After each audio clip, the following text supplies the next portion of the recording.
February 26, 2025, meeting of the House Public Safety Committee to order. A quorum is present.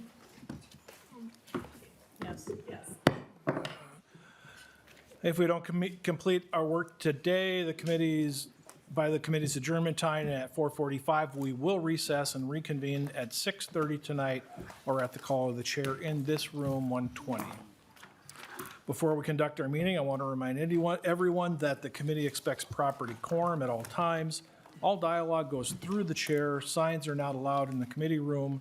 There will be no outbursts or clapping. There's no standing or sitting in walkways and aisles. If accommodations are needed, communicate with sergeant staff.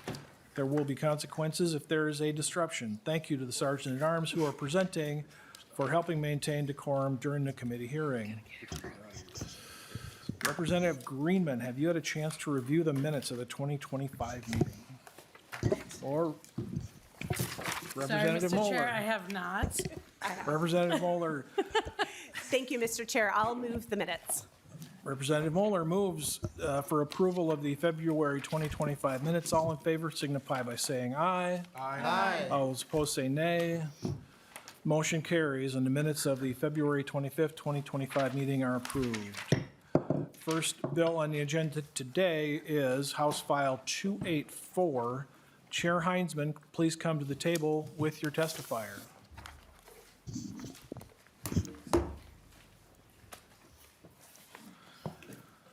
Chair Heintzeman, we have not received a fiscal note yet on this bill, so we will be laying it over for today. Please explain your bill. Thank you, Mr. Chair, and thank you, members. House File 284 is a bill to bring us into federal compliance. The language in the bill is not something that just suddenly arrived. It's been discussed, and I think nearly at that point where it was going to become law. And I'm not familiar with the reasons that it may or may not have been successful, but I do want to try to take another shot at complying with some federal laws. So after learning that the ATF determined that our statute creating questions on the carry permit application was insufficient, this bill became imperative to put us in compliance.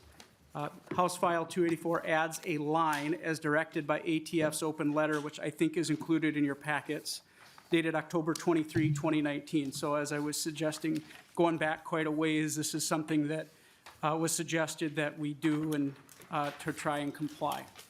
So by passing this bill, Minnesota becomes federally compliant, and our statute will conform with what ATF expects from the state of Minnesota. Thank you. Thank you, Chair Heintzeman, and please have your testifier state his full name for the record and begin. Sure. My name is Sheriff Brian Welk. Good afternoon, Chair Novotny, committee members. Thank you for the opportunity to testify today. I'm here on behalf of Minnesota Sheriff's Association, representing all 87 sheriffs across our great state. I'm here today to testify in support of House File 284, a bill I requested after identifying a significant flaw in the background check process for Minnesota permit to carries. Our office processed a permit to carry for an individual who at the time met the criteria under our current search. However, upon conducting an annual review, I discovered that this person had an active felony federal warrant for straw purchasing firearms, and this was issued and investigated by the ATF. Further investigation revealed that the individual was a Canadian citizen who had twice applied for U.S. citizenship and was denied. This case exposed a critical gap in the background check system. The current MyBCA portal does not verify an applicant's immigration status. HF 284 seeks to address this gap by requiring an immigration alien query check. As part of the permit to carry background process, this check provides real-time verification of an applicant's legal immigration status, ensuring that individuals prohibited from possessing firearms under federal law are properly identified. The Minnesota Sheriff's Association looks forward to working with our justice partners and legislators to refine and strengthen this bill as it moves forward. Thank you for the time to testify today, and I'll stand for any questions. Thank you. Questions for the testifier or Chair Heintzeman? Lead Moeller. Thank you, Mr. Chair, and thank you, Representative Heintzeman. I guess the question I have is, what does ICE do with the information once it's submitted to the sheriff? Or the sheriff submits it to ICE? Chair Heintzeman. Thank you, Mr. Chair, and thank you, Representative Moeller. Can you pull the mic just a little closer? Thank you. Yeah, I sure can. So thank you, Mr. Chair. Thank you, Representative Mueller, for the question. That's a question that I think ATF is working towards trying to resolve in this, and I would defer to my testifier, maybe House Research. My testifier sounds like, or looks like, may have more info on that, Mr. Chairman. We'll start out with Sheriff Welk. Sure. So if I understand that correct, you're asking, like, once we do the application and submit it, where does that information come from and go? Great question. So the MyBCA portal checks all the things that are required currently, including civil commit, all that stuff. So it would be added on that template, and that's a query that would be sent right to the database federally that goes to ICE, and it would come back to us instantly, just like a driver's license, a NICS check, NCIC check, a civil commit check, instead of like previously when we did civil commits, you'd have to send paperwork in and wait for something to come back. This is instantaneous. You know exactly right now. The database is already there. We just don't have the authorization to do it. And, you know, when we issue a permit to purchase, permit to carry, we're responsible for that information and making determinations without all the information. I don't want to be giving someone a permit that shouldn't have one. Lead Moeller. Thank you, Mr. Chair. Well, I appreciate that. I guess my question is more about what ICE does with the information once you send that to ICE. Obviously, they run the check that they need to verify the information, but now you're giving them information, right, that someone has applied for a permit to carry in your county. Do you know what ICE does with that information? From what I am told, from when I called the Border Patrol agent I was working with on this, and it's just like a driver's license check. They wouldn't get anything. They input the information from their A number or their alien number, and that determines what they are. That happens already when they go back and forth over the border. They're assigned them numbers. That just checks and verifies by name if that person is or isn't, whether it's Brian Welk is being checked, says no record found. If Brian Welk is found, then it would give me my alien number or whatever. It just verifies, yep, he's here legally. And there's two different statuses that you can have. Are you here as a permanent resident or are you here visiting? And there's also a provision in there if you're hunting, you know, you can have a firearms to engage in that with no issues. And the same if you're a permanent resident, and I believe they call it a lapper, you are also able to possess a firearm or purchase one. But if you are not one of those two designations, it's not lawful to have a firearm or purchase them. So we have no way of knowing that one way or other. Lead Moeller. Thank you, Mr. Chair. So I understand all of that and appreciate it for what you're trying to do here. I think what I'm trying to get at is you're alerting ICE that this person is applying for a permit to carry, and you want to know, you're going to give them the alien number to make sure they can do the checks. But you're letting them know you're doing the checks because they're applying for a permit to carry. And then I don't really know what ICE does with that information other than sending back to you whether or not, you know, thumbs up or thumbs down. But now they have information that there is someone that's applying for a permit to carry in Minnesota who's a lawful permanent resident or has some other legal status. And I guess that's the part of this that concerns me, because I don't know what ICE is going to do with that information later, other than, you know, in addition to complying with what they need to do. Sure, and that can be with anything. Sheriff Welk. Oh, sorry. Just like when we run a criminal history, who does that notify? When we input a stolen vehicle, it notifies the agency that it's there. To my knowledge, there wouldn't be any notification to ICE or anything. We're simply checking a database. I don't know and couldn't speak to that intelligently if that gives them a hit or not. I don't know. Lead Moller. Yeah, thank you, Mr. Chair. Well, and I think that's the troubling thing is that we don't know what ICE is doing with that, and it's different to me than sending the information, say, to the BCA and asking them to do the regular criminal background check because of where we are in this country right now and what ICE is doing and what ICE is being asked to do. We're hearing stories of people who are being picked up in courthouses, that sort of thing. And so I guess because it's ICE, there's a little bit more of a heightened concern. And it would be great to try to get some information about what they do with that information once they have it. Sure, and that's the critical Sheriff piece. Welk. Sorry. I'll get this down one time. And I think that's critical of when they're filling out the application, they're aware what happens, they sign to it intelligently. The case that I had, we manage the data for 5 years for a permit to carry, and we check it annually. This particular case wasn't found until year 4. So we go back and look and say, okay, he signed in his name, he did all that, but there's a 3-year statute of limitations. We can't do anything to hold the accountable for a false application. Chair Heintzeman. Thank you, Mr. Chair. And I appreciate the question, Lead Moller, but at the end of the day, what we're looking at is confirming that when someone is attempting to access a firearm, that we have, number one, compliance with federal expectations, and that we're doing everything possible to make sure that if that firearm can be legally obtained, that we're following that process. And I think we all agree that it makes sense to check and double check as best we can and follow the ATF's determination as they're seeing that we have a problem in this process and we are not compliant, and we want to close that loophole. Chair Moller. Or Lead Moller.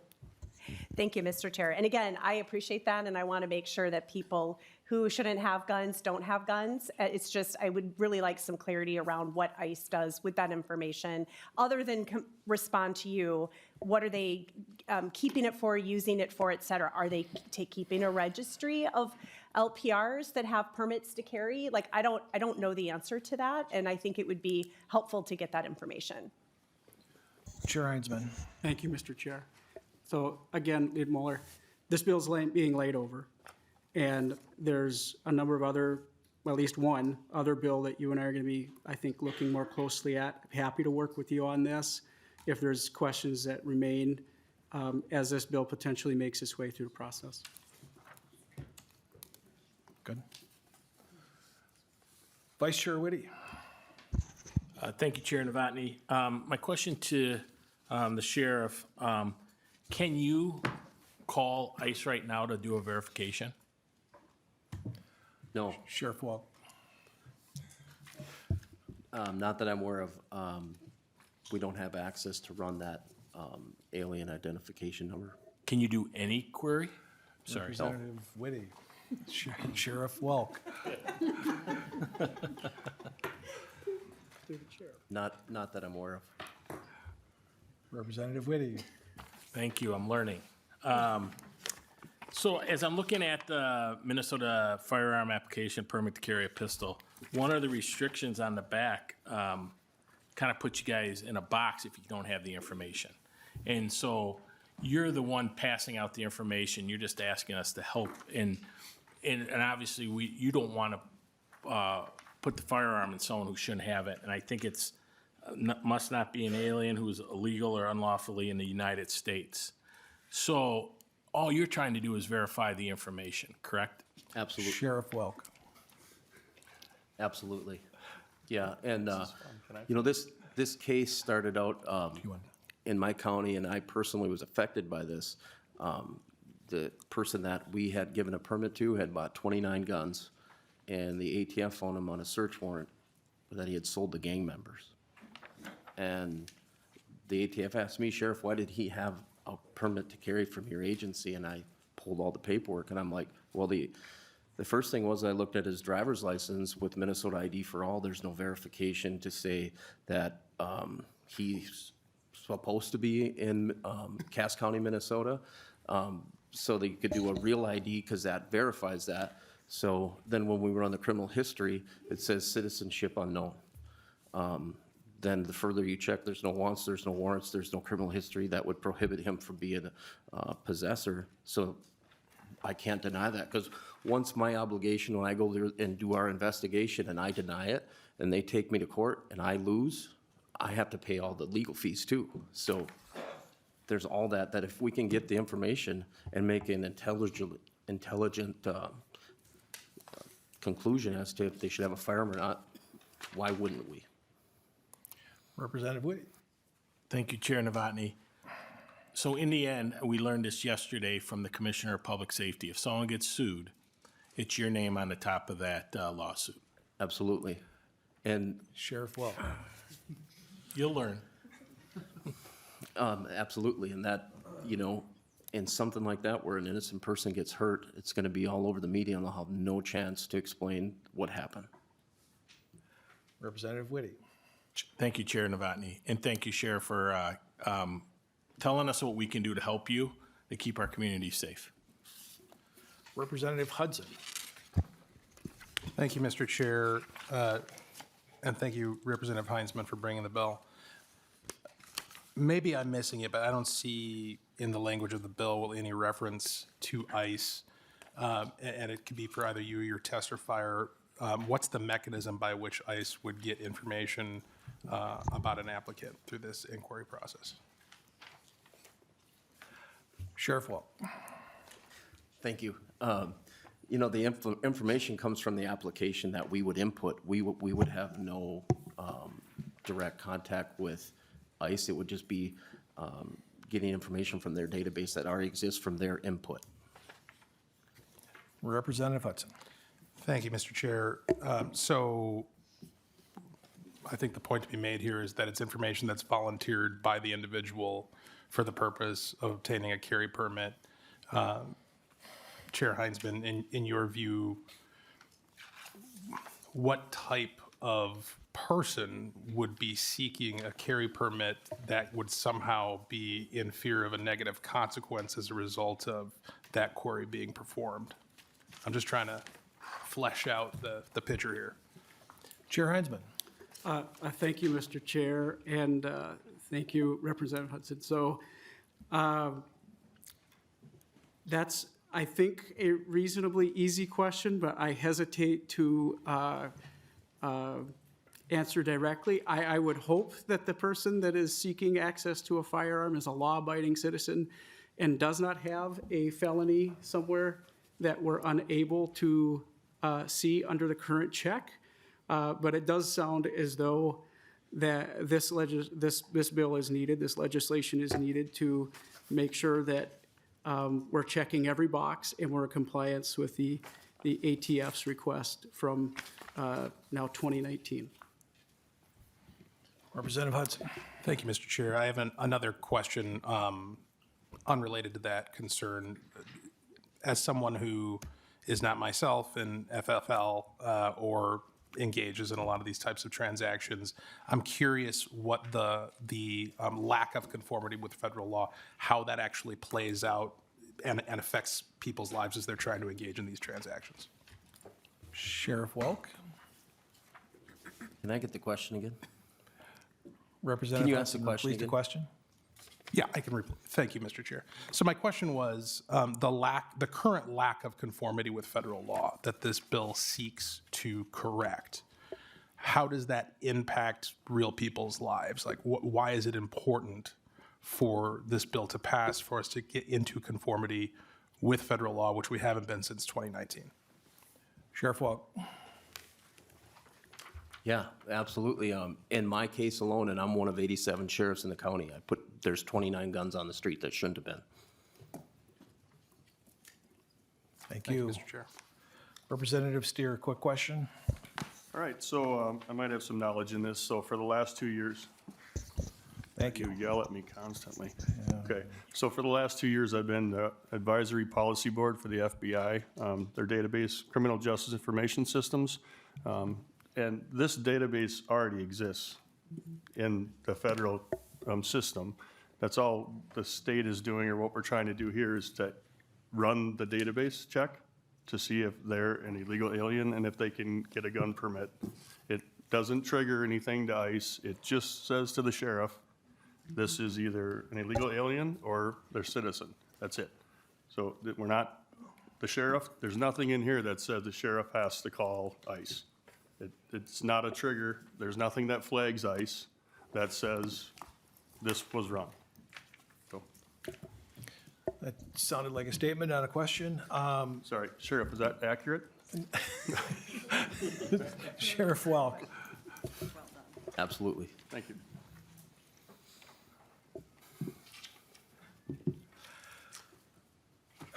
Representative, or Lead Moeller. Thank you, Mr. Chair. Right, I appreciate those questions, but I think the question still remains, once that database, the immigration alien query check is run on the federal end, what do they do with that information on the federal end? And I would just like to get that information before we bring this bill up again another time. Representative Heintzeman, comment on that? Thank you, Mr. Chair. And I'm, as I said earlier, happy to follow up with Lead Moeller to ascertain exactly what that might look like. Is it how the information is shared or not shared? Thank you, Mr. Chair. Thank you. I just want to point out, this is something that's been going on. Obviously, the letter we first had was from 2019, and this has been going on. There's been bills put forward during multiple administrations. So with that, thank you, Chair Heintzeman. And as I said, this will be moving on, so this will be laid on the table. Is laid, House File 284 is laid over. Thank you, Chair Heintzeman, and your testifier. The next bill on our agenda is House File 13. Chair Bliss, if you could step up to the table.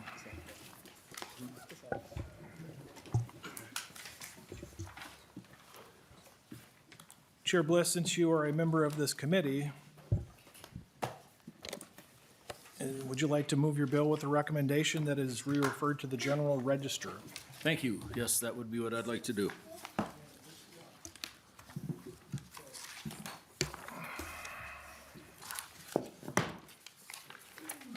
Chair Bliss, please begin your testimony. Thank you, Mr. Chair. My bill is a rather simple bill.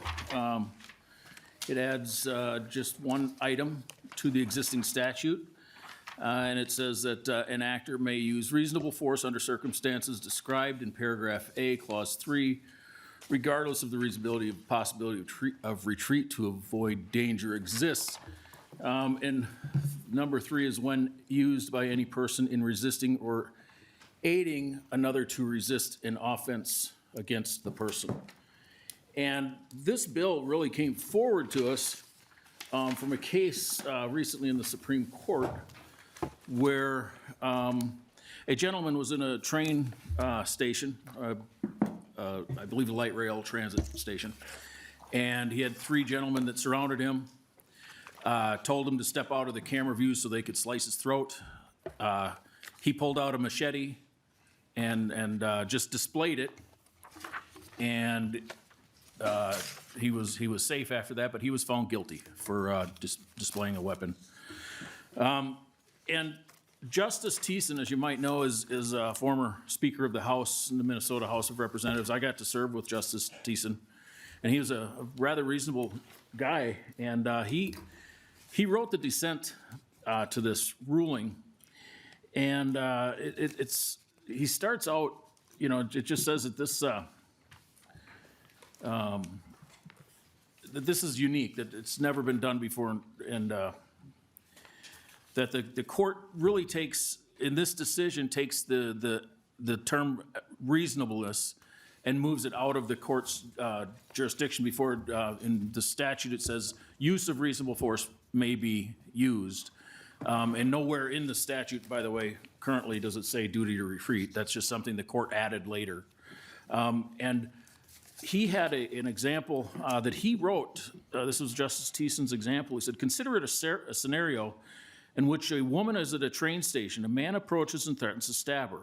Assume that, like Blevins, the defendant in this case, She had a reasonable opportunity to retreat by walking away. She actually, honestly, and reasonably believes that she is in danger of imminent death or great bodily harm. She has a can of pepper spray in her purse and brandishes it to ward off just such an aggression. In the response, the man is afraid and backs off. She gets on the next train and is later arrested for assaulting the man by causing fear of bodily harm. Again, that comes from Justice Thiessen's dissent. And I think there's other examples in there. We're the only place in the United States, the only state that requires the need to find a way out or duty to retreat, even in just the threat to your aggressor. No other state in the union does that. And in this case with Blevin, he did not attack the other gentleman. He just threatened with a weapon, and he was found guilty. This bill just simply codifies in statute that we can do that, and reasonableness is still the level at which the judge and juries can decide if he just calls me a name and I felt threatened, I can shoot him. No, this bill does nothing like that. It still leaves the reasonableness to the judge and the jury, and that's my bill.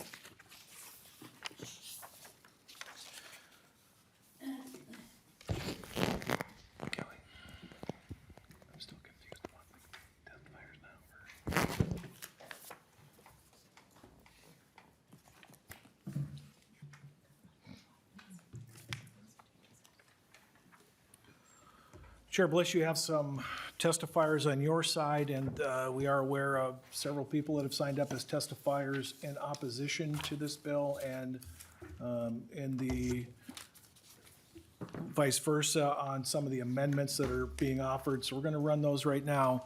In speaking with Lead Moeller, we have agreed that we will allow 15 minutes per side. And we will begin with the two testifiers in support of your bill, Brian Ghosh from the NRA and Rob Dorr from the Minnesota Gun Owners Caucus. Testifiers, please step up to the table. At 15 minutes, we have no other testifiers. We did have one that was withdrawn, but you have 15 minutes. Mr. Gosh, begin your testimony. State your full name and state your testimony, please. Thank you, Mr. Chair, members of the committee. I'm Rob Dorr. I'm the Vice President of the Minnesota Gun Owners Caucus. I won't repeat, kind of what precipitated this bill, but Justice Thiessen was right that the decision in his dissent, the Blevin's decision, flies in the face of human nature. With the latest iteration of the duty to retreat from the higher courts, it places this unthinkable burden that before even presenting counterforce, somebody must seek retreat. And instinctively, if somebody was to try to throw a punch in your face, you're going to put your hands up. You're going to try to find some counterforce to the threat that's facing you. And this decision says, now you have to retreat before even evaluating that counterforce. Minnesota's self-defense law is a mess. The duty to retreat is not something that this body has ever passed. It's something that's been created and further confused by the judicial branch. It first appears in 1967 with State versus Johnson. That had to do with whether reluctant participant includes a duty to retreat. That was further clarified what constitutes a reluctant participant in State versus Baker. State versus Basting in 1997 actually firmly laid out the four elements for the use of force, which included duty to retreat. But then the question was, well, do you have to retreat in your own home? Does the duty to retreat exist in your own home? That was in 1997 with State versus Pendleton. Then the question was, well, what about common areas of an apartment building? Is that somewhere where you have the duty to retreat? And that was in State versus Hicks in 1998. Then the question was, well, what about the hallway of an apartment building? Does that constitute somewhere where you need your duty to retreat? That's going to be answered in State versus Devens from, 2014. And then how serious does the threat have to be before you need to retreat? That'd be State versus Carruthers in 1999. And then what if the co-aggressor lives with you? Do you have a duty to retreat if the person actually lives with you? That's State versus Glowacki in 2001. And then there's more and more and more cases that all surround the duty to retreat in Minnesota. So in order to have a comprehensive understanding of when and when not you have the right to use self-defense, you have to understand a mountain of case law relevant to your situation. You have to analyze that in the microsecond that you have to decide whether you can present deadly force or whether you're obligated to retreat in that situation. I don't think this is a workable situation, and whether it's with Representative Bliss's bill or another bill, it's long past time that the legislature clarify what the elements are for the right to use deadly force in self-defense, but this also doesn't just include deadly force. It doesn't only include firearms. It's if you're using your vehicle in order to try to avoid an aggressor, or a machete, as was the case in this. In some instances, it could be argued that less than lethal weapons could still constitute deadly force. It's time for the confusion to end and for the legislature to make it very clear to peaceable, law-abiding Minnesotans what has to happen in order for them to lawfully use deadly force without needing to read dozens of case law in order to understand it. Thank you. Thank you. Next testifier, Mr. Ghosh, please state your full name. Good afternoon, Mr. Chair, members of the Public Safety Committee. My name is Brian Gosh. I'm a lawyer, registered lobbyist for the National Rifle Association, here today in support of House File 13. I want to thank the prime sponsor for bringing this important bill for all Minnesotans. And if I may have a little bit of levity, Mr. Chair, I'd like to do a shout out to Big John Holtquist. I know he's nursing some family back to health today. If he's listening, I want you to know our thoughts and prayers are with you. I'm sure he is. I am a state director in Minnesota, but also 4 other states. And in those other states, there is no duty to retreat. In fact, it goes further. You have the right to stand your ground. If you search the headlines, you're not going to find problems in those states where they allow stand your ground. 2 years ago, that would be North Dakota's last session. They were one of the last remaining red states, if you will, to remove the duty to retreat. There was opposition testimony in committee against removing the duty to retreat. There was some suggestion, even from a prosecutor, that we were going to be legalizing bar fights. I challenge you again to find headlines in North Dakota where bar fights have been legalized or people aren't being prosecuted for assault in those situations. Some of the opposition testimony like that occurred in South Dakota when a couple years ago South Dakota became the strongest stand your ground language in the land, guaranteeing that you have the right to protect yourselves and your loved ones.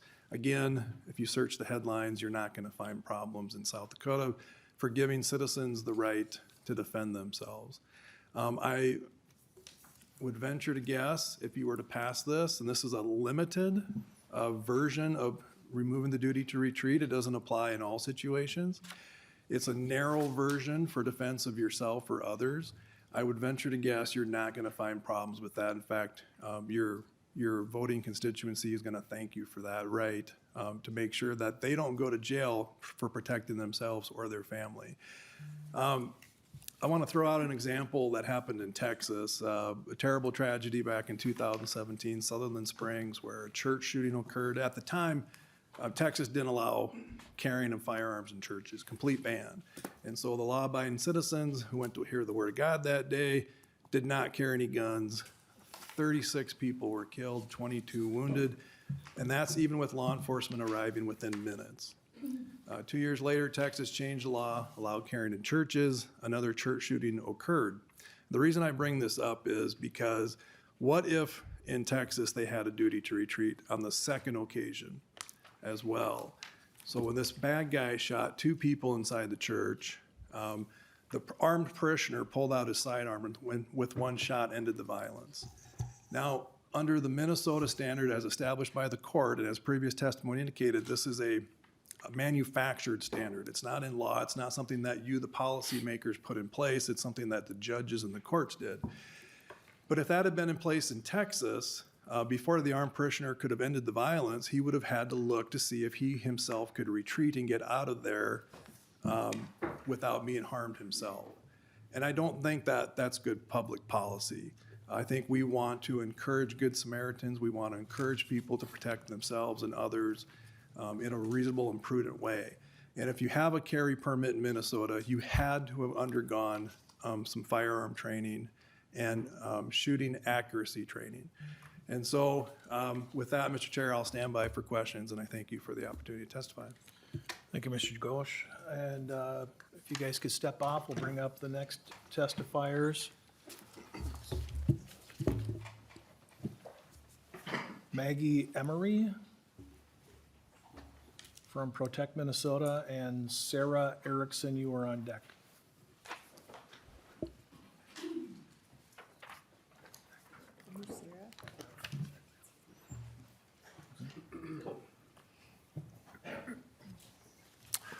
Please state your name and begin your testimony.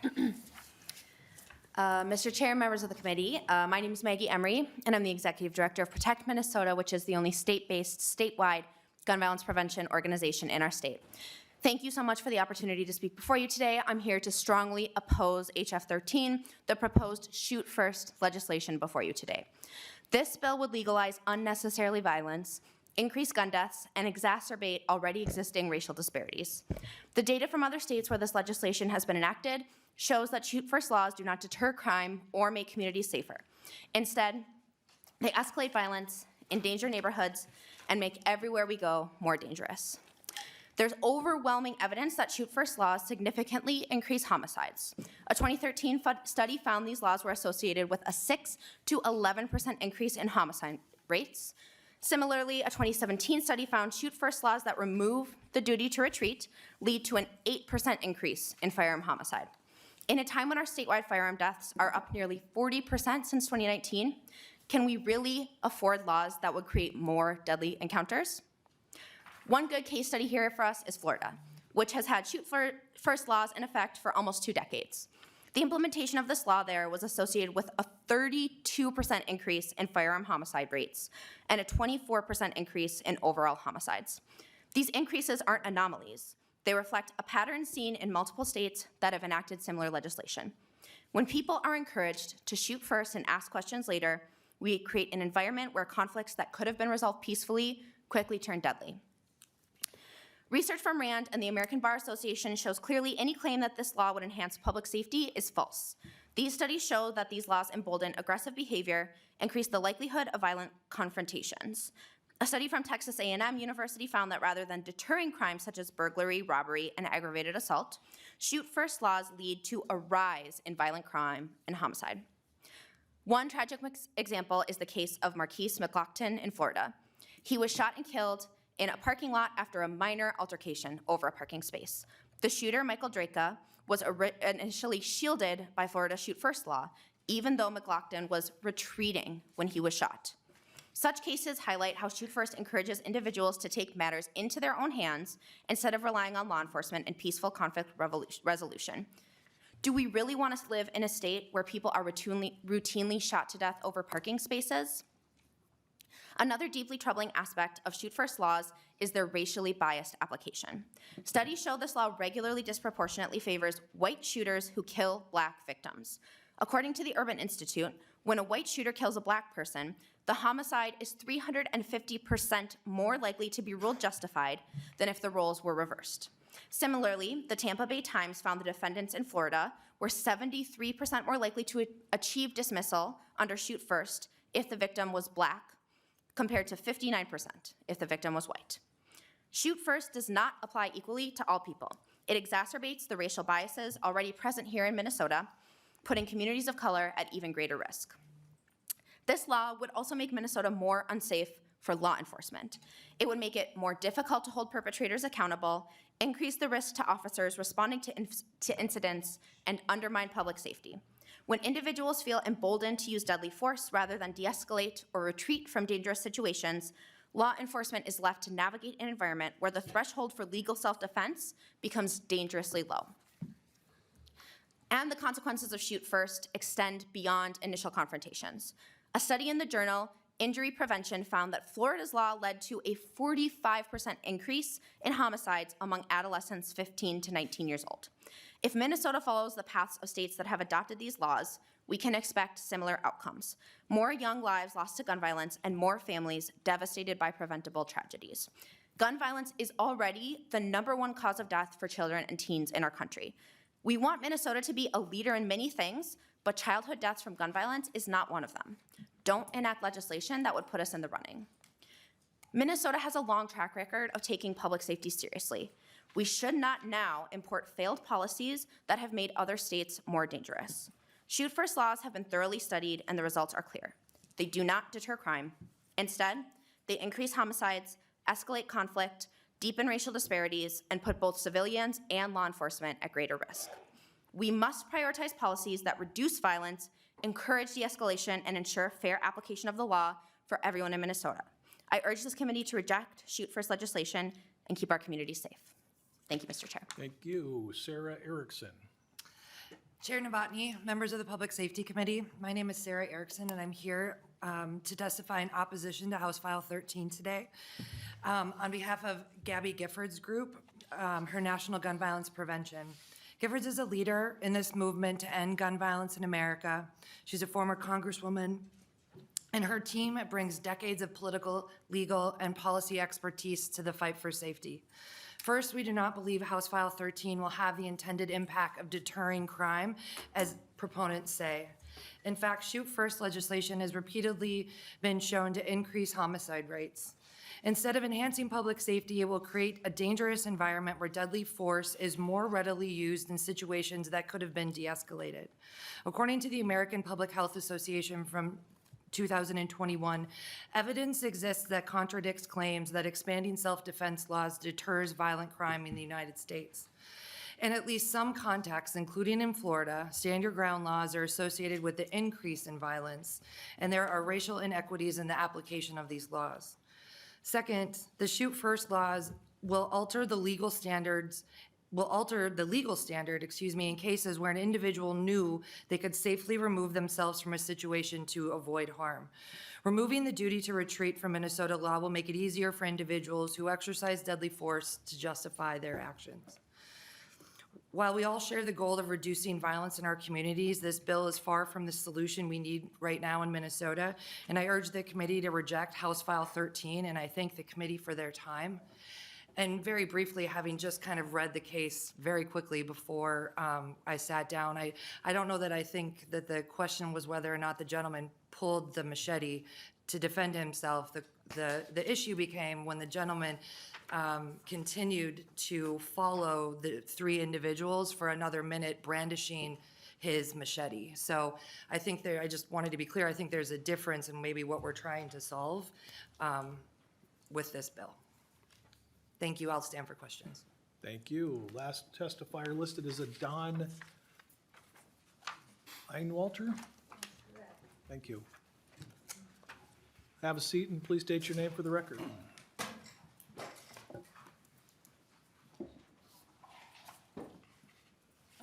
My name is Dawn Einwalter. Good afternoon, Chair Novotny, committee members and staff. Thank you for hearing my testimony. I am testifying today because HF 13 is a dangerous gun bill that will roll back current safety protections in Minnesota, make it so that individuals can use deadly force in certain situations where they Can you pull the safely- mic just a little closer, ma'am? Yes, I'll scoot up. Thank a little bit. I am a member of the Hamlin Midway Coalition Board, the City of St. Paul's Neighborhood Safety Community Council, and I am the group lead for the St. Paul Group of Moms Demand Action. I also live in the Midway, a diverse urban neighborhood in the heart of St. Paul that has experienced public safety challenges in the last year. The Hamlin Midway Coalition has hosted community meetings, including one attended by over 400 people to gather input and feedback on the challenges facing our neighborhood. As neighbors, we are working together with local agencies to address these problems. Specifically, we're working with Metro Transit, the St. Paul Police Department, the city's Office of Neighborhood Safety, and the city's Department of Safety and Inspections to address hotspots. There is now a visible and reliable law enforcement presence Residents are engaging in cleanup, reporting incidents, and helping to identify care for their vulnerable neighbors. Our community is deeply invested in creating solutions to promote public safety for everyone. Stoking fear and potentially adding more firearms into the mix would make an already volatile situation more so. As has been mentioned, Stand Your Ground is a policy that gives people a license to kill, allowing them to use deadly force in public as a first option rather than the last. Thinking back to the tragic shootings of Trayvon Martin in Florida and Ahmaud Arbery in Georgia, shoot first laws like this promote dangerous vigilantism by encouraging people to use violence as a first, not a last resort. Minnesota's current existing law does not prohibit a person from using deadly force if they believe it is necessary to protect against serious harm. It merely requires a person to take an alternative course of action when they are in a threatening situation. Traditional self-defense principles reflect the value of life while still giving a person the right to protect themselves when necessary. To bring it back to the Midway, neighbors in the Midway are focused on looking out for one another. Trained law enforcement is monitoring our hotspot in collaboration with actively engaged residents. A law like HF 13 would not be an advantage in the Midway, but would be further destabilizing. I encourage members of the committee to vote no on HF 13 and retain all current provisions of Minnesota's traditional self-defense law. Thank you for giving me the opportunity to be here today. Thank you to all the testifiers for coming forward. We have two amendments. First Amendment's A1. Who will be offering that? Representative Hollins, please describe your amendment. Thank you. Thank you, Chair Novotny. This amendment is the Safe and Secure Storage of Firearms Amendment. It is the same bill that we brought forward last year that had been negotiated. We accepted several different amendments changing it. And I thought it was going to get across the finish line last year, and it just didn't make it. So I am hoping that we can have a good conversation about it. May I continue? Yes. Thank you so much. And before I forget, I would like to request a roll call on this. So first of all, I feel like I need to ground us in the fact that the leading cause of death among children in the U.S. is guns. In most other developed nations, it is respiratory disease, it is infectious disease. There are a host of different reasons why children die, but in the U.S., it is guns. And I remember this bill coming forward last year and thinking that it made a lot of sense. As a lawful gun owner, I keep my gun stored securely.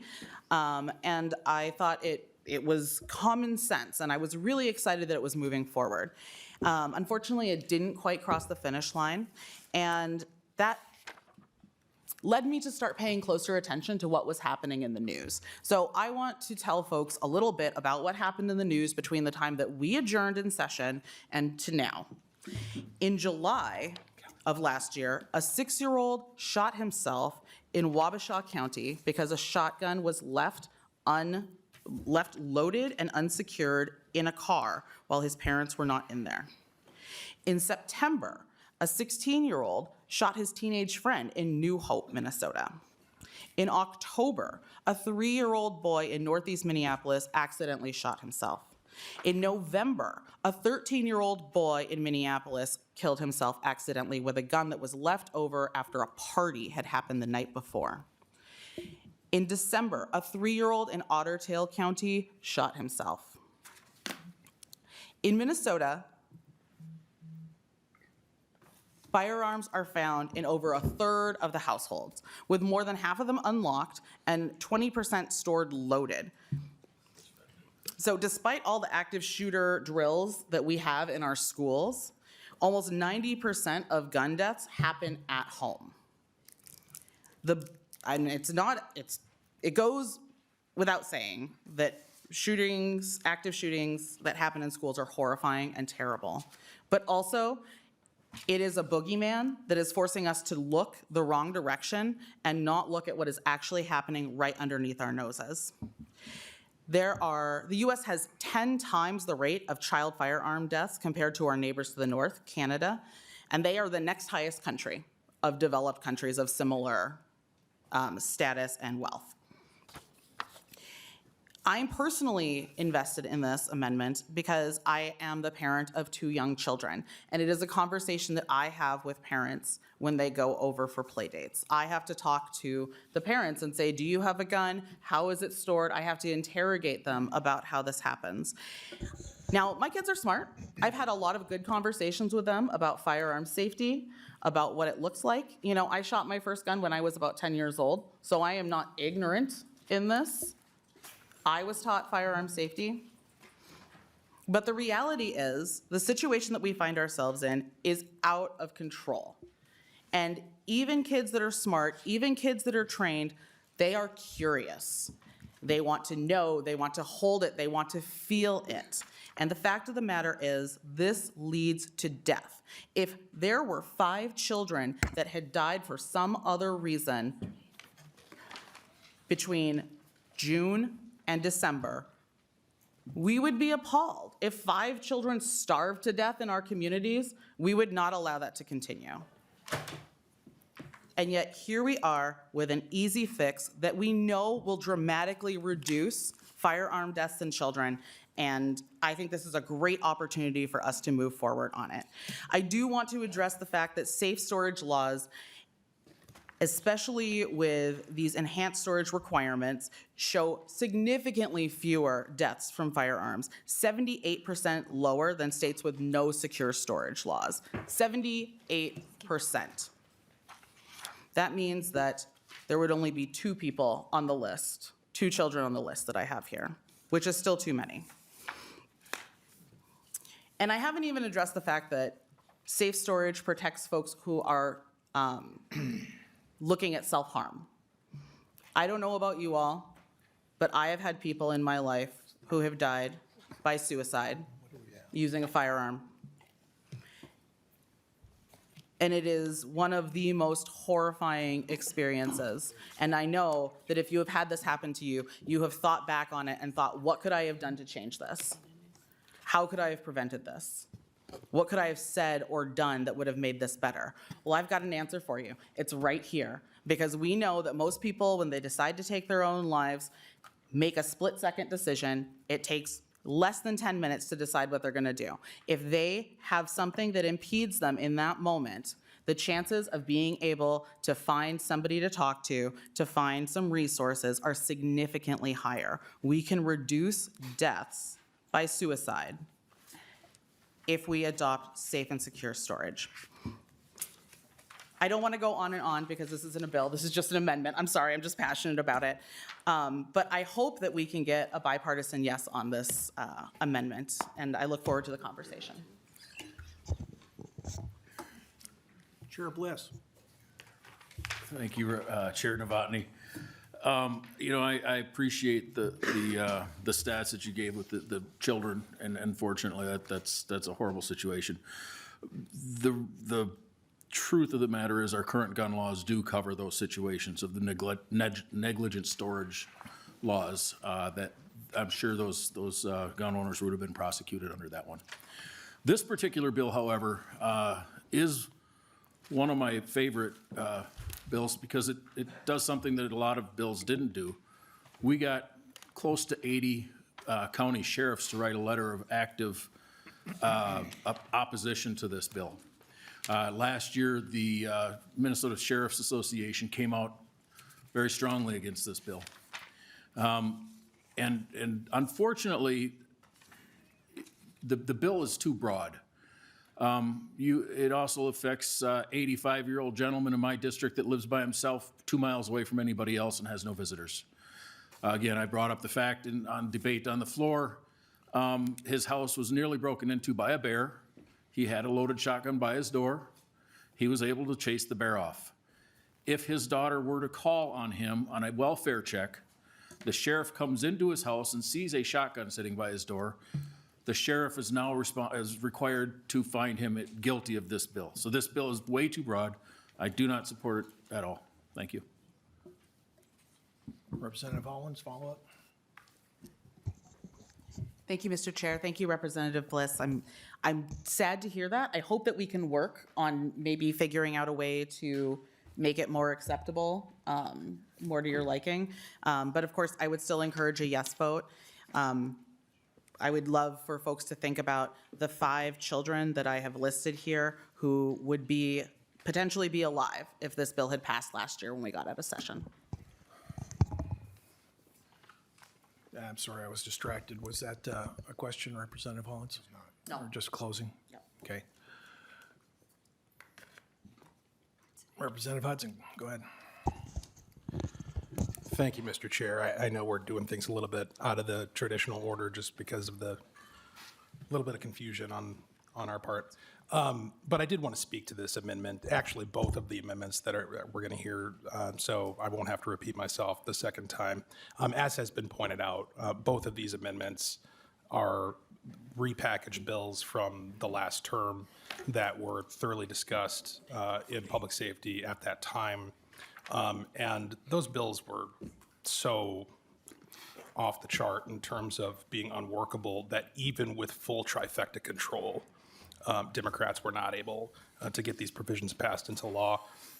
What I want to point specifically on this amendment to is in line 2.8 through 211, you'll notice language that's been crossed out.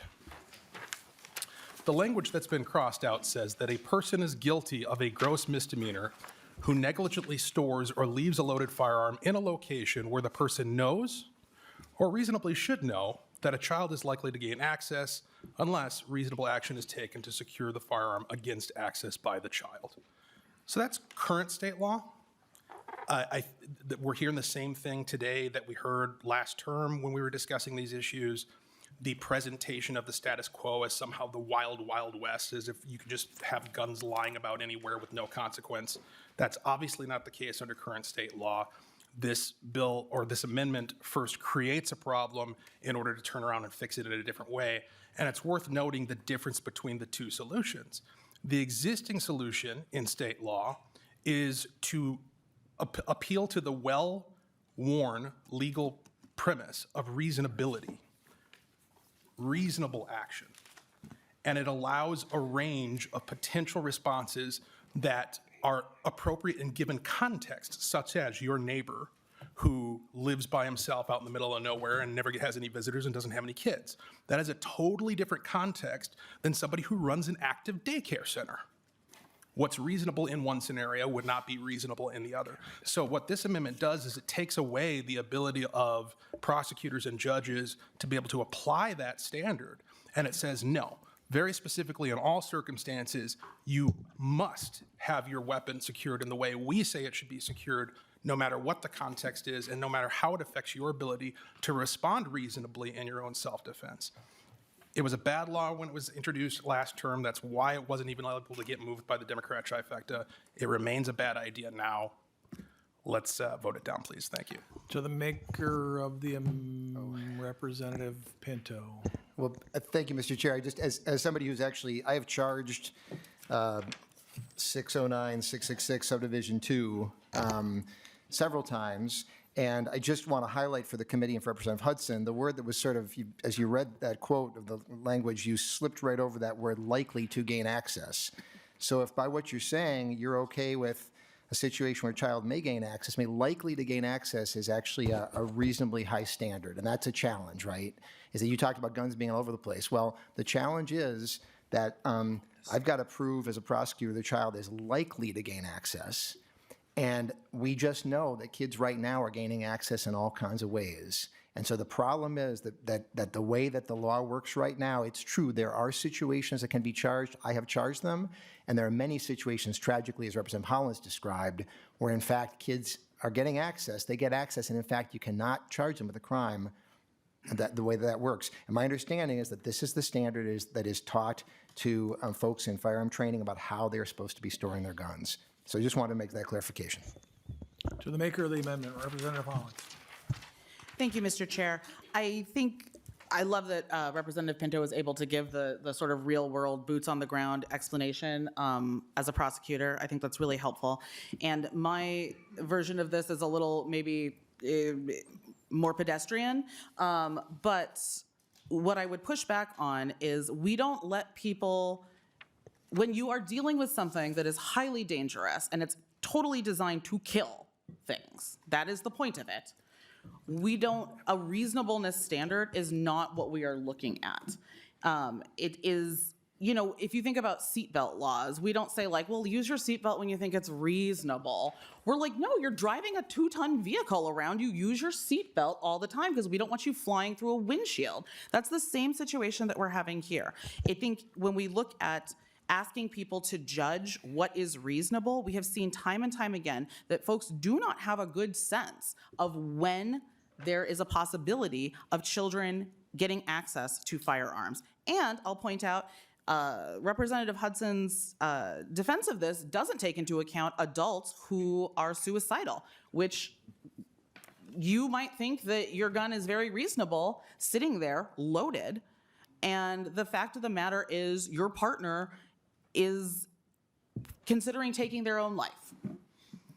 And so it is not a good standard to use. I don't think it's an acceptable standard, and I think it's very logical that we move to something that's higher, because clearly the deaths that have been happening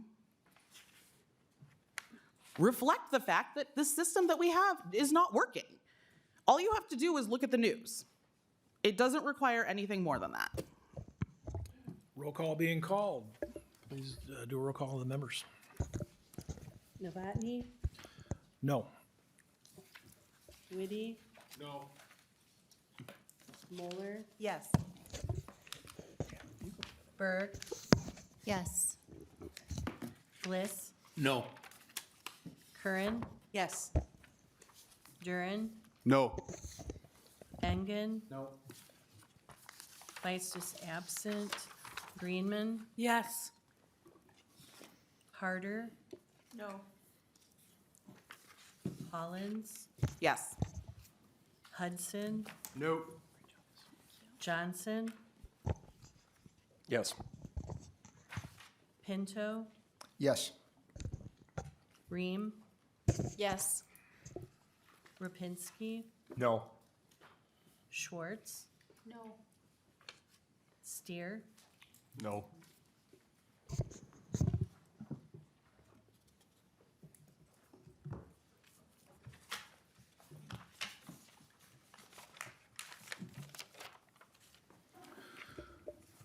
With 8 ayes and 10 nays, the amendment fails.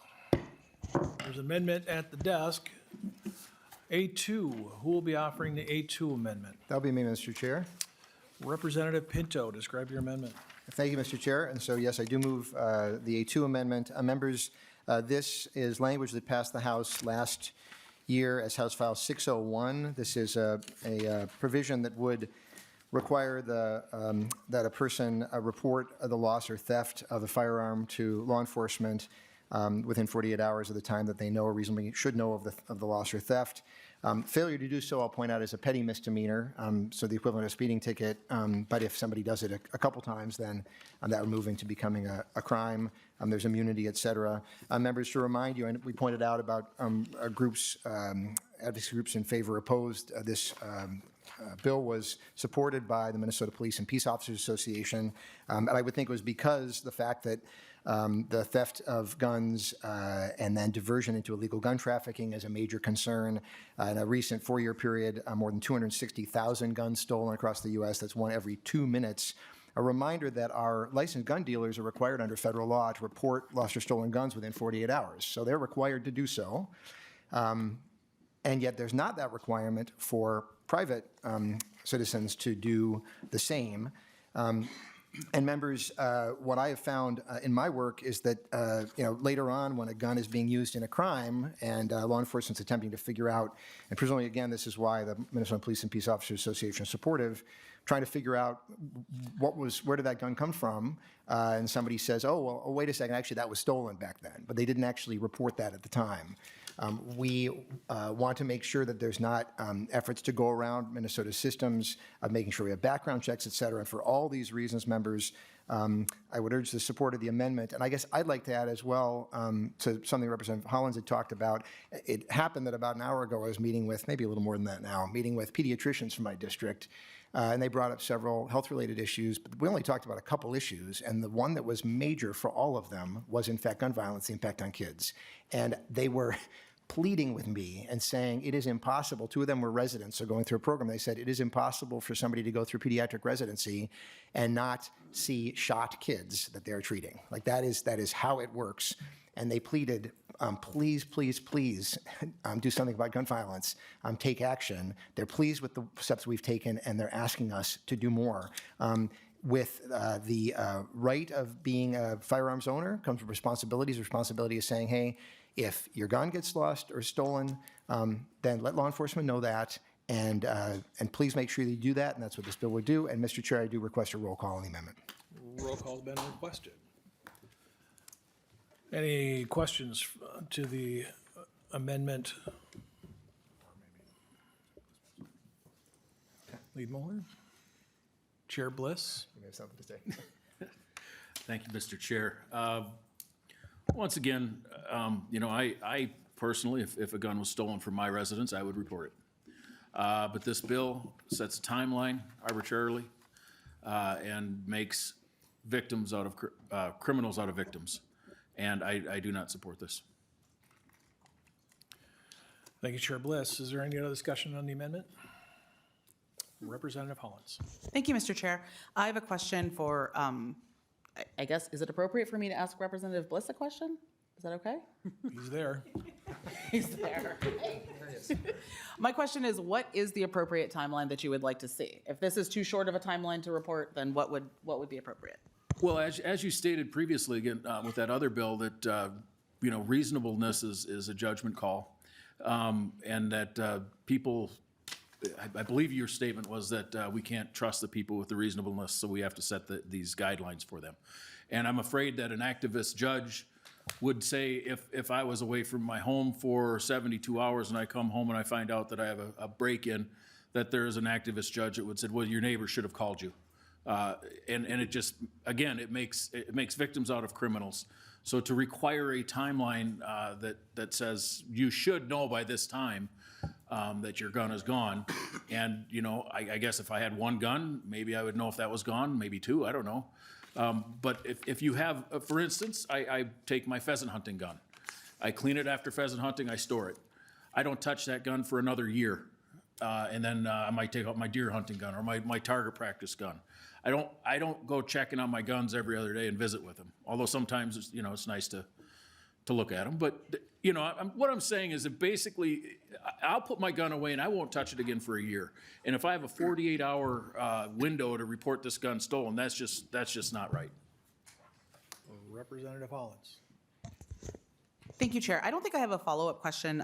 Just that I think, from my perspective, this is a good idea of a bill. I hear what you're saying, that might not work for you, but I do think that there is a way that we can make this workable. And I'm not sure what it is, but I think that law enforcement wants us to report when there are lost and stolen guns.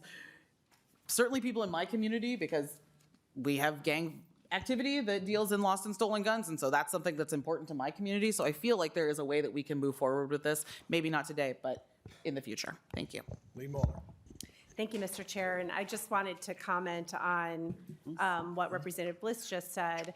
The prosecutor has to be able to prove that the person knew or reasonably should have known of the loss or theft. So if you were cleaning your gun after hunting and putting it away and someone's come into your house and taken it and you don't know, the prosecutor is going to have a hard time proving that you reasonably should have known of the theft. Now, if someone breaks into your house and everything is all in disarray, and you can tell things have been stolen, and let's say the gun safe is open, well, then you would have reason to know in that situation that, should at least look, and then if the gun is not there, would have reason to know. So I just want to make it clear that in that scenario, would be very difficult to prosecute someone. Chair Bliss, response?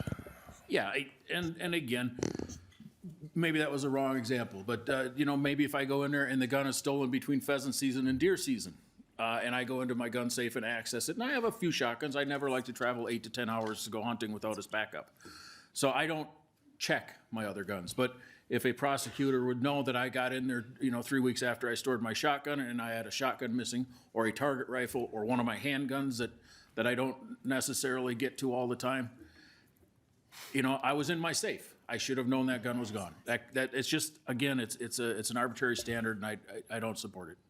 And again, I do support reporting firearms when they're stolen. Thank you.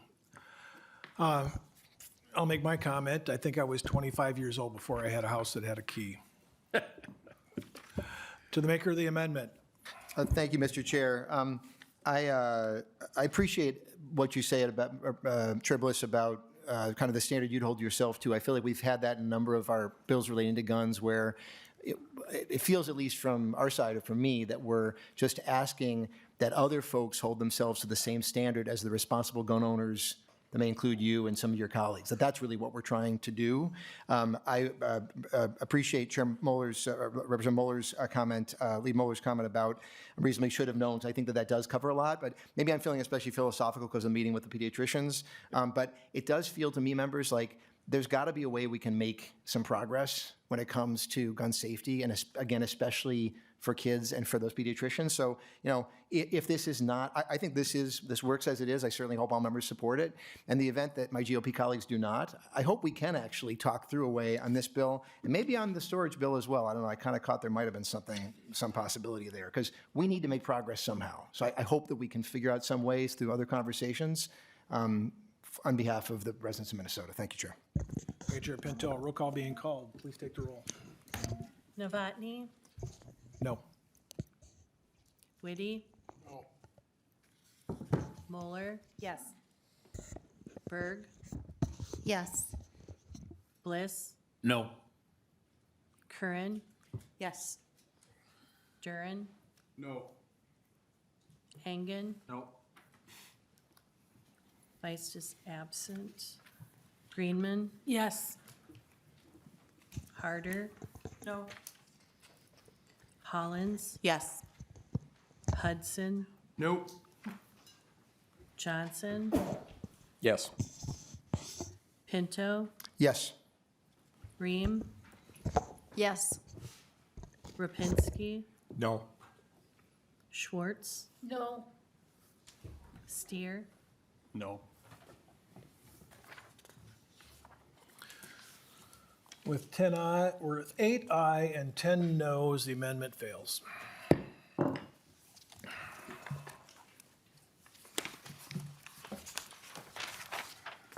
We're back to the bill. Member discussion. Representative Hudson. Thank you, Mr. Chair. And thank you, Chair Bliss, for bringing this bill. This really speaks to one of the fundamental reasons why I wanted to come and do this work here at the Capitol. When we use words like freedom, it kind of evokes the question of freedom from what? And broadly speaking, I think what we should be aiming at is freedom for an individual from coercion, unlawful coercion by others. And that's what this bill reestablishes. Because currently, with this duty to retreat, it's just a curious phrase, duty to retreat. Well, retreat from what? You're retreating from a presentation, a threat of force against your person. And you're doing so in a context where you are otherwise presumably acting lawfully. So you're in a place where you have the right to be, your home, your property, public road, this chamber, and someone else initiates force against you. And under the duty to retreat, you apparently no longer have the right to be where you are. That is strange. Why would we allow unlawful initiators, aggressors of force, to be able to lawfully, in effect, coerce you to leave a space where you have every right to be? Why are we empowering unlawful actors? Why are we empowering aggressors? This bill restores that, and it also restores, I believe, by a plain reading of the existing statute, the original intent of the statute before it was monkeyed with by the courts. If you look at the bill, you can see it in the bill in lines 120 and 121, but you could also find it in the underlying statute 609.06.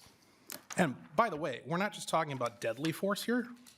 We're talking about any and all reasonable force. One of the reasons why you can use reasonable force is when it's used by any person in resisting or aiding another to resist an offense against the person, so that's protecting yourself. But then curiously, you flip the page over, lines 201.1 through 2.3, it goes on to say that force is reasonable when used by any person in lawful possession of real or personal property, or by another assisting the person in lawful possession in resisting a trespass upon or other unlawful interference with such property.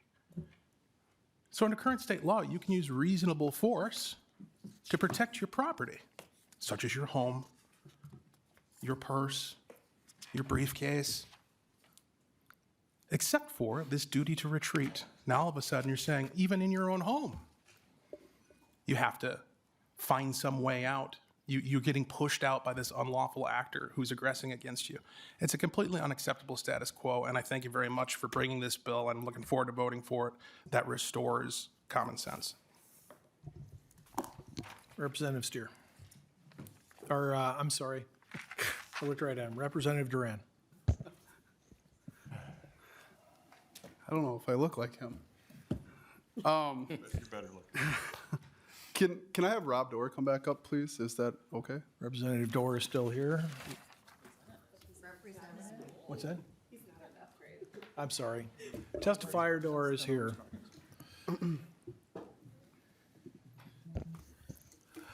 Go ahead and begin your question for Mr. Dorr. Thank you, Mr. Chair. We heard a lot of statistics today. I'm a little concerned about those. Can you kind of clarify some of the statistics that were mentioned earlier today by one of the other testifiers in regards to deaths and shoot first laws and people going off the deep end and using firearms? So can you kind of explain some of those? Mr. Dorr. Yes, Mr. Chair, Representative.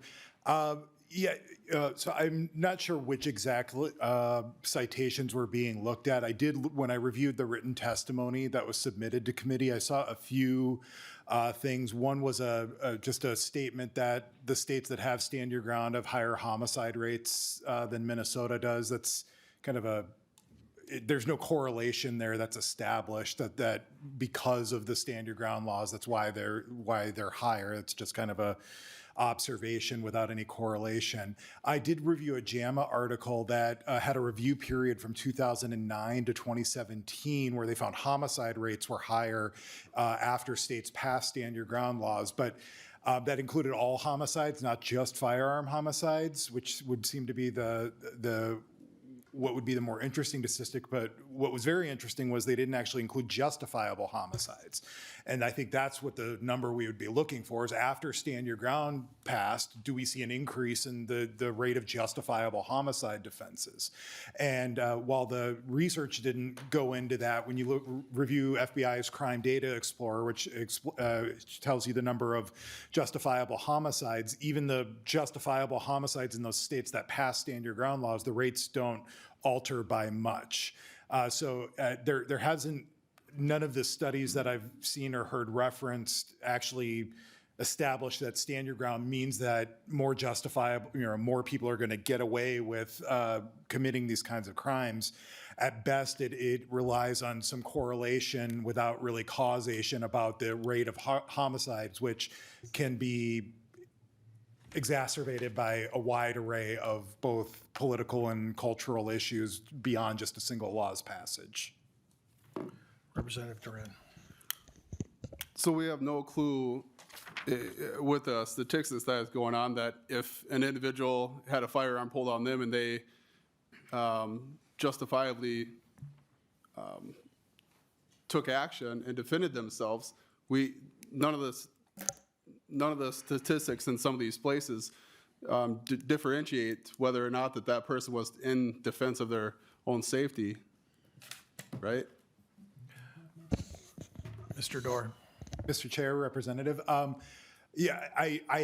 at least from the written testimony that was provided, I haven't seen anybody who is able to draw a line between the passage of stand your ground laws and a increase in justified homicide use or an increase in claims of justified homicide that were then dismissed. I think it's important to realize in every state in the country, force always has to be reasonable in response to an attack. So that it has to be objectively reasonable. Now, I don't get to decide what's objectively reasonable. I can try to do my best in the situation, but whether I acted reasonable is going to be judged by a police officer, a prosecutor, and a judge or a jury, depending on how I decide if I go to trial.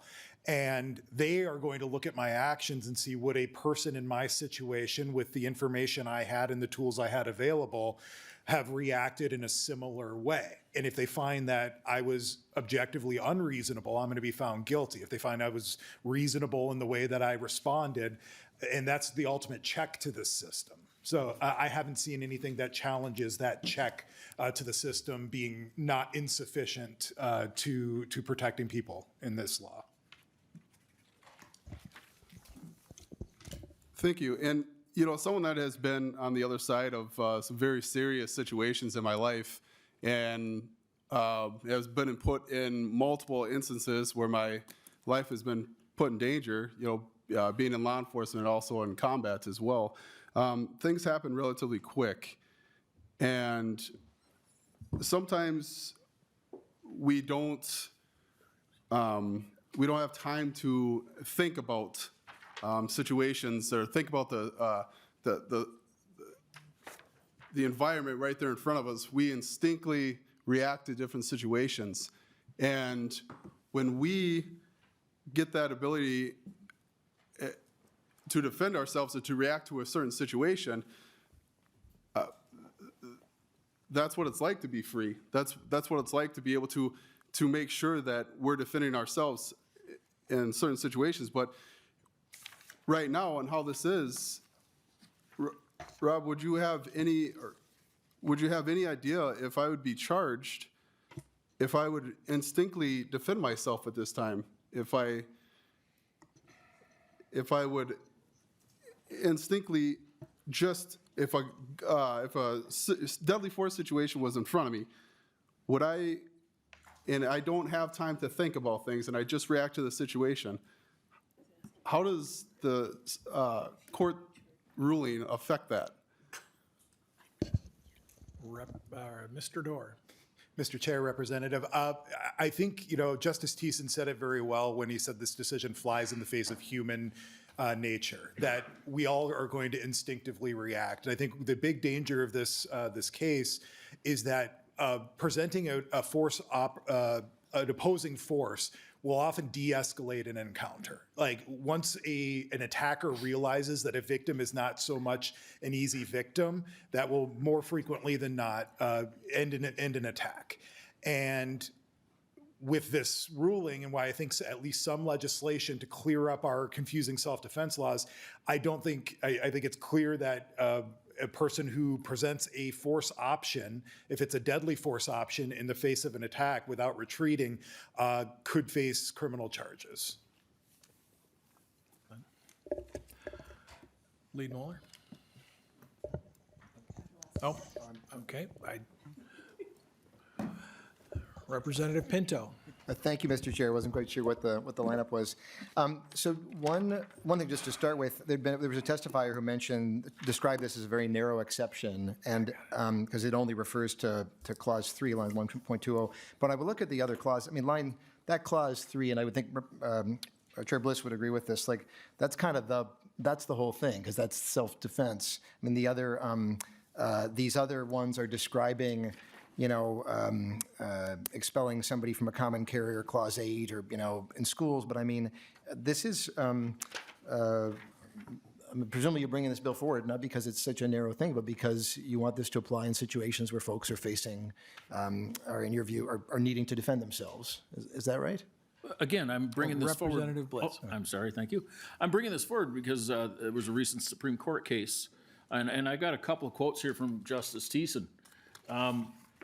One, it says, appears that Minnesota is the only state to impose a duty to retreat before using non-lethal force against a deadly force. And the other one was that we're the only ones, that apply this, here it is.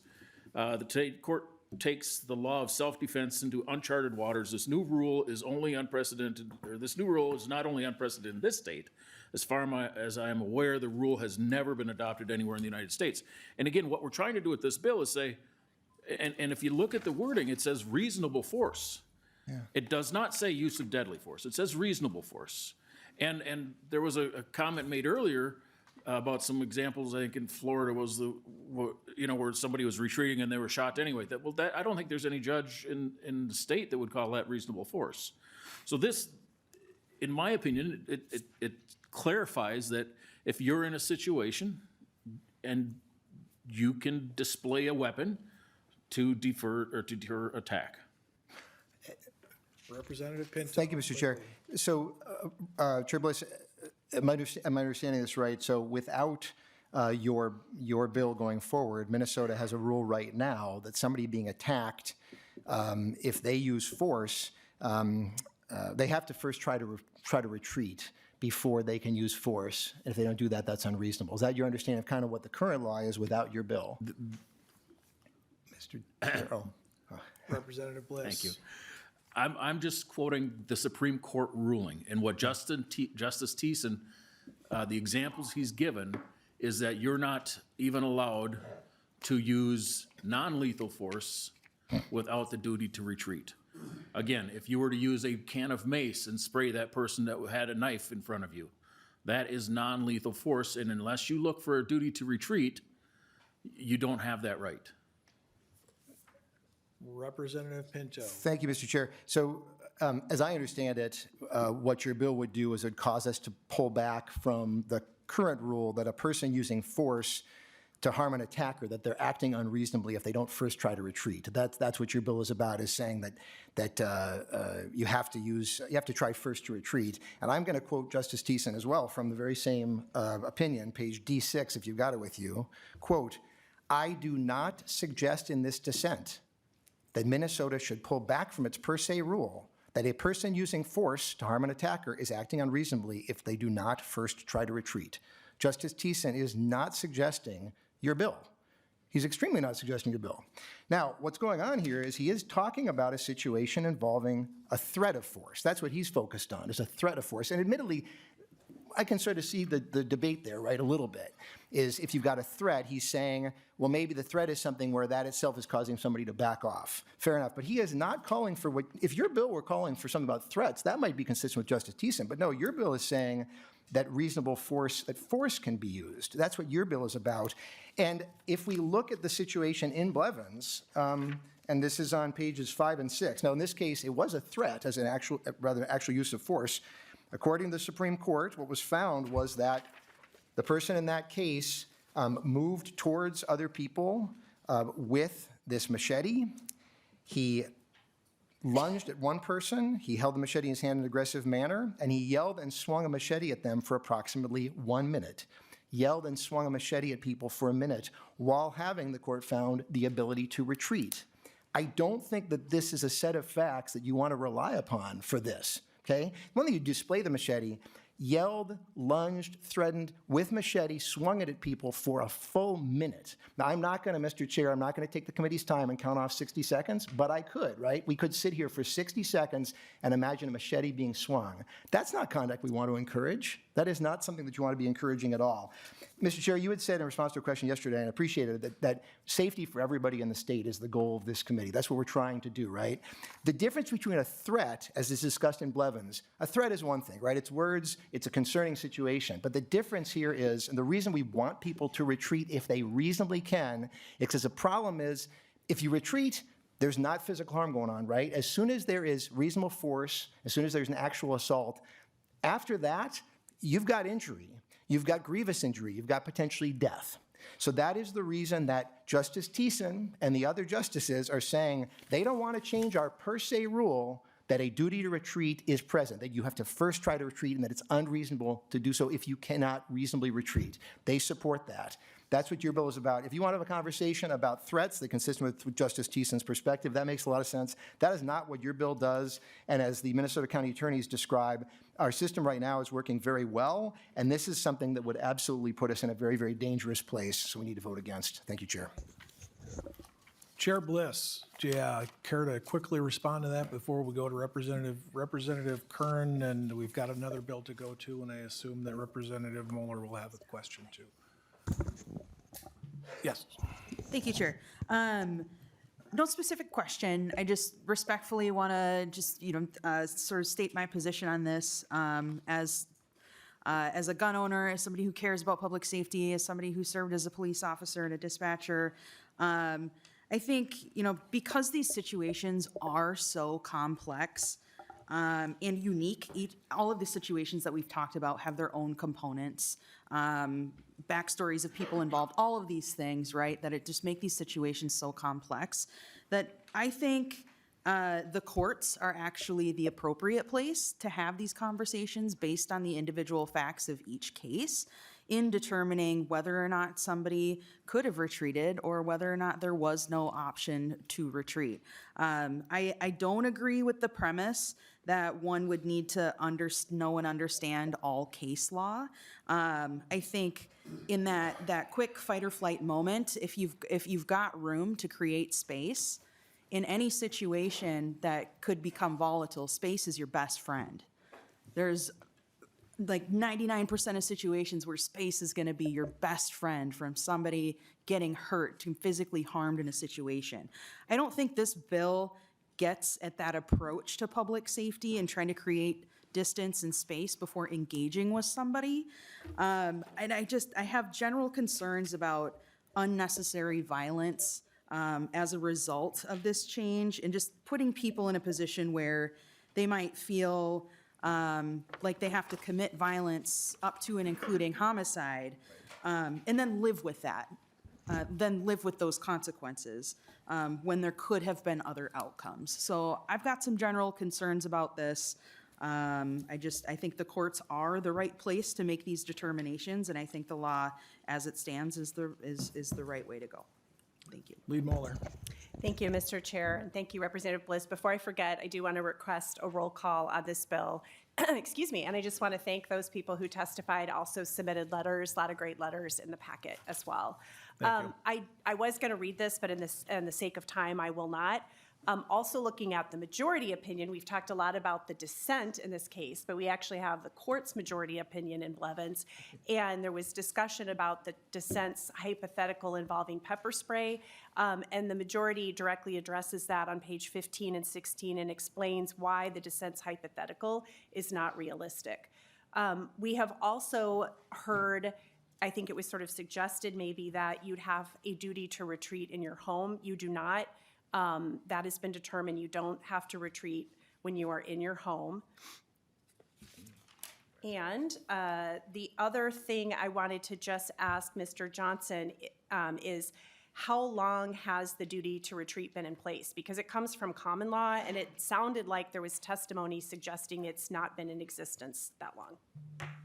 Mr. Johnson. Chair Novotny, Representative Moeller, and members, the duty to retreat dates to the English common law. It's at least the 1600s in England. Came to the United States based on that English common law. The first case in Minnesota saying that people had a duty to retreat before using self-defense was 1865. That's State versus Shippey. It's repeated in 1884 in State v. Sorensen, and again in 1905 in State versus Garner. The statute that's in front of you now was created in 1963, so the more recent cases were in response to the adoption of the statutory right, which is 1963. Lead Moeller. Thank you, Mr. Chair, and thank you, Mr. Johnson, for that. So as we heard, this doctrine has been around for literally hundreds of years. It is working, and I don't think we need to change the law, and I'm going to recommend a no vote. I'll take my chair. I can think of two situations specifically where the racking of a shotgun got an empty building to suddenly have someone decide that they were present and they did want to be arrested before the building was searched. And then as I think about that, the countless times the barking of a canine, which probably is a use of force and it would be considered under this. Brief closing, Chair Bliss, before we take the roll call. Thank you, Mr. Chair, and I have a brief example of a racking of a shotgun. It included a bear, and he decided he didn't want to be around after that racking too, so that works for a lot of different creatures. Again, this is a common sense bill. It uses the time-tested term reasonable force, reasonable use of force. Again, nowhere in statute does it state that there is a duty to retreat, but we are adding it with this, that there is no duty to retreat if you are in protection of somebody else or yourself. And I think, again, it's just common sense, and I appreciate a yes vote. With that, we'll take the roll call. Novotny, Yes. Whitty, Yes. Moeller, No. Berg, No. Bliss, Yes. Curran, No. Duren, Yes. Engen. Yes. Feist is absent. Greenman, No. Collins, No. Harder, Yes. Hudson, Yes. Johnson, No. Pinto, No. Ream, No. Rapinski, Yes. Schwartz, Yes. Steer, Yes. With 10 aye and 8 nay, the bill is re-referred to the general register. Thank you, Chair Bliss. Got about 8 minutes left. Chair Mueller, would you allow a run a little late today, or we should be able to go this pretty quick?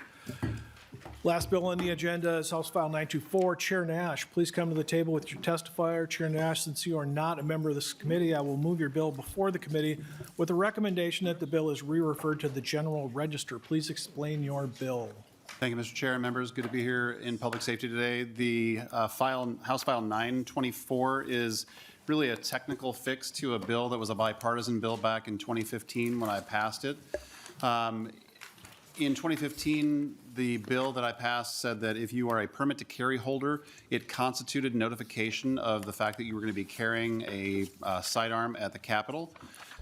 In my youthful exuberance, I was not pointed out that a retired policeman was not required to have a permit to carry in order to carry their sidearm. And this is literally a technical fix to say that if you are a retired peace officer, that you do not have to go get a permit to carry. They are some of the most trained individuals that we have, as the chair will be able to attest. So, and as Representative Whitty as well. So this is simply a technical fix to the language that we had back in 2015 that was actually, Mr. Diebel helped me draft that. And again, Senator Latz helped get it through the Senate, and it was a bipartisan vote on the floor, so I would appreciate your support. Chair Nash, you have a testifier who is here, and I thank him for sticking. I don't think we do. Maybe we Mr. do. Felber? That is not my deed. Oh, we do have a testifier. Sorry about that. Sometimes I forget. Mr. Felber, please state your full name and begin your testimony, please, briefly. My name is Greg Charles Felber. I am worked 25 years for the Hennepin County Sheriff's Department, retired from there, worked part-time for Corcoran for 2 years after that.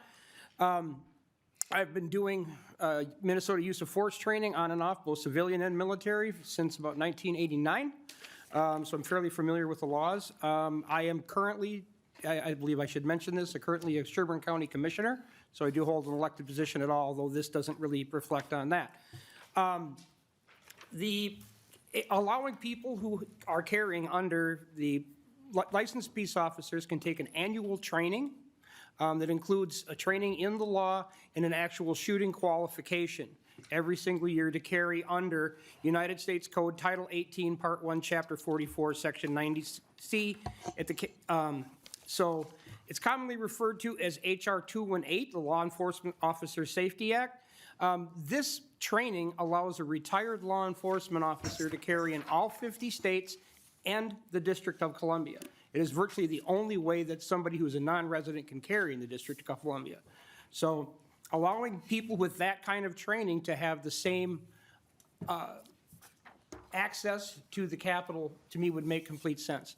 They have the training, they have the ability, and in general, even though we're all retired, we're no longer cops, we have a tendency to step up to help stop threats to the general public. It's more of a habit after a number of years of doing it. Most police officers who do carry after they're retired carry all the time. They carry everywhere they go. And this law also applies to courthouses. In a courthouse, if you're going into the courthouse, you're going to see a sign that says you can't bring your firearm in here. Unless you have made some arrangements in previous, or if you're on duty. But this building doesn't have that kind of signage. So it'd be extremely easy for someone who is a retired law enforcement officer to walk in here inadvertently and commit a felony. And I think that that is really a travesty. Will that be all? Is that, yes, that'll be it. Thank you. There is an amendment at the table. DE1, who will be presenting the amendment? I will, Mr. Chair. Lead Moeller, explain your amendment. Thank you, Mr. Chair. And before I forget, I'm going to ask for a roll call on the DE1. And I've talked to Representative Nash about his bill. I'm planning on voting for it. Well, we texted about it. He looked confused. But I am planning on voting for the bill and itself, but the provision of law that your bill is addressing has to do with Capitol security and carrying firearms on the Capitol grounds. And so this amendment establishes that only Capitol security and licensed peace officers performing official duties would be able to carry pistols on Capitol grounds. And the reason why we want to do that is because there are probably over 30 states now who ban firearms in their state capitals. And it is amazing when people come here to visit us and are astounded at, I would just say, the fact that people can so openly carry firearms here. And there are many states, like I mentioned before, and many red states, Alabama, North Dakota, Tennessee, West Virginia, that ban firearms in their Capitol complexes. And I think it's time for us to do that in Minnesota. I know the laws, changed over the years, and you've worked on this provision. But we have seen an escalating amount of political violence in this country. There was a report from Brennan Center at New York. They did over 1,700 officials from 50 states and asked them about elected officials about security. More than 40% of state legislators experienced threats or attacks within the past 3 years. It was more women than men. It was actually more Republicans than Democrats. And then we just, like I said, in recent years, there has been an escalation, starting from Gabby Giffords. We heard from her organization in 2011. We had the baseball, the Republican congressional baseball game. There was some shooting there in 2017. In 2020, there was an attempt to kidnap Michigan Governor Gretchen Whitmer. Of course, we had the January 6th insurrection on 2021. In Wisconsin, they had an incident involving their governor in 2023. And then, of course, President Trump, there was an two assassination attempts. So I really think now is the time for us to be increasing our security and limiting who can carry firearms in the Capitol. Thank you. Representative Nash, do you support this amendment? Mr. Chair, I would encourage a no vote for a couple different reasons. One, in your amendment, Representative Mueller, in lines 2.12 through 2.15, you're effectively constraining those retired peace officers that can carry here at the Capitol to only those who we pejoratively call the gold ties or the yellow ties. If your amendment, if it was adopted, would preclude folks like, I think, our chair and our vice chair. So I believe that is not your intent, but I oppose your amendment, and we can talk about the safety of the Capitol maybe in another bill, but this is simply to clarify language that as a retired peace officer, you are entitled to carry here at the Capitol. Thank you, Mr. Chair. Thank you. Chair Mueller, or Lead Mueller? Yeah, thank you, Mr. Chair. And I'll just say, I'm more than happy to work on language, and if that would be expanded to include all retired peace officers, that's certainly something that we could discuss, but I don't think it's a reason to vote no on this amendment now, and I am going to request yes vote. Roll call's been called. Please take the roll. Novotny, No. Whitty, No. Moeller, Yes. Berg, Yes. Bliss, No. Curran, Yes. Duren, No. Engen, No. Feist is absent, Greenman, Yes. Harder, Hollins, Yes. Hudson, No. Johnson, Yes. Pinto, Yes. Ream, Yes. Rapinski, No. Schwartz. No. Steer, No. With 8 ayes and 10 nays, the amendment fails. Representative Nash, to your bill. Any questions? Mr. Chair, thank you. I have nothing further. I do appreciate Chair Muller's or Representative Muller's admonition to vote yes. This is a very straightforward approach to clean up a loophole that was inadvertently caused back in 2015. So thank you, Mr. Chair. Lead Mueller, voice vote? That's fine. All in favor of the motion, or of the bill, please signify by saying aye. Aye. All those opposed, nay. Motion carries.